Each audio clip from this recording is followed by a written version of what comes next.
So let's emphasize that with euthanasia or not, the animal is not going to suffer in the afterlife. For so many people, euthanasia is like a chance for them to escape their responsibility. Obviously, they focus on the animal, they focus on their freedom, and they focus on keeping the animal from, going through hardships. But sometimes there's a bit of, okay, so I'm escaping this, I am running away from this, and this is running away from a responsibility of developing the ability to be an angel. And taking care of an animal is very different from taking care of a human child, because normally the child is spiritually equivalent to you.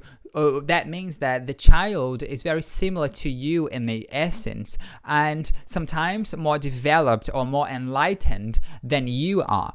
But when you're taking care of a dog or a cat or any animal, actually you are taking care of a spirit who is less complex than you. So in other words, you are like being an angel for that animal. So you are like studying, right? You are preparing yourself, you are experiencing some sort of life as an angel. You are learning how to be an angel with an animal. Some people perform euthanasia when there's no need at all. So those animals who will live forever under medication, or those animals who are going to need wheelchairs or things like that, they don't need euthanasia. They can live a whole life. Obviously, it's going to be difficult for them, but they don't need to die.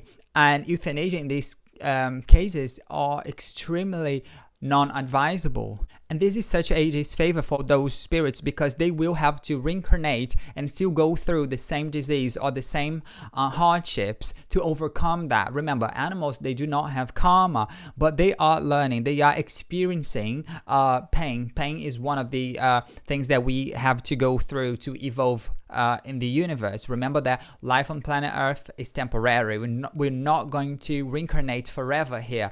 So animals, they are going through that, and they have to finish what they are learning. So when you keep an animal from living just because the animal would be handicapped or medicated for life, it's not helping them at all. So they will have to reincarnate and still go through that. They will have the same illness, they will have the same difficulties in the next life. So when you keep an animal from experiencing that fully, this is still gonna happen to them. When they go to the astral plane, they're not gonna suffer that, but all of the imprints of that previous life is still gonna be there. When they reincarnate, they're gonna go through the same thing. So you're really not helping an animal, you're not keeping them from suffering. Not to mention that the human would have to go through that experience as well. So the human would have to take care of someone, especially, a pet, who is going through that again. Because the human has this responsibility of taking care of something, of expanding its fraternity. So you are not shortening their pain, you are lengthening the paths that you both have to take.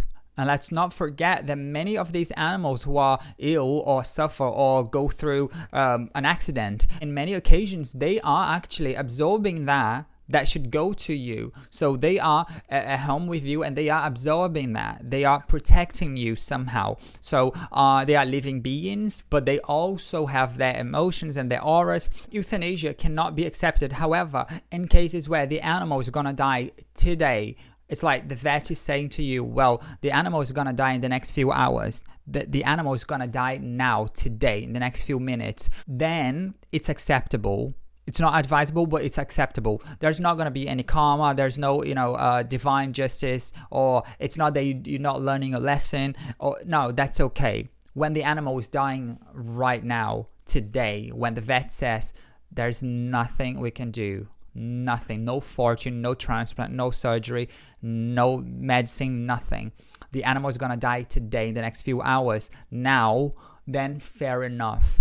But if that's not the case, then euthanasia is still killing. It's not a killing that generates karma, because what matters is the intention. Your intention is to deliver the animal from suffering, is to liberate them from, this prison, which is a painful physical life, a painful physical body. So obviously the intention matters. So don't worry, you are not killing, you are not assassinating, you're not promoting karma or anything. There's a group of spirits guiding these animals to where they have to go. Normally they go to these spiritual communities where they're gonna find animals of their own species for the transition.